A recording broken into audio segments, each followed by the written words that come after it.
உடம்பு முடியலன்னா, இப்போ லண்டன்ல யாருக்கா உடம்பு முடியலன்னா பார்க்க போனவர் என்ன சொல்வாராம், கெட் வெல் சூன், சீக்கிரமா சரியாகி வாங்க சார் அப்படி.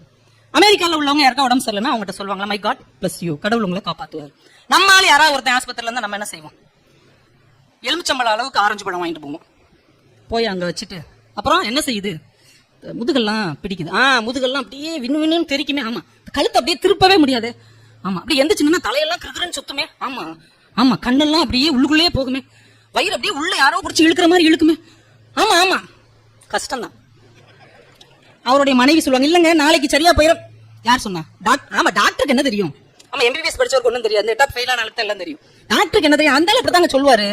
4 வாரத்துக்கு முன்னாடி நம்ம குருசாமி என்ன இதே சிம்டம்ஸ் தான், இதே ஆஸ்பத்திரி தான், இதே ரூம் தான் வச்சுக்கோயேன், ஒரே வாரம் தான் போய் சேர்ந்துட்டாரு. சரி பத்திரமா இருங்க, நாங்க இருக்க ஹார்லிக்ஸ்ல கொஞ்சம் அள்ளி தின்ட்டு வந்துருவாங்க. வாய் சொல் அருளீர். ஒரு சக மனிதனுக்கு நம்பிக்கை தரக்கூடிய ஒரு வார்த்தையை கூட நம்மால் தர முடியவில்லை என்றால் இந்த தமிழ்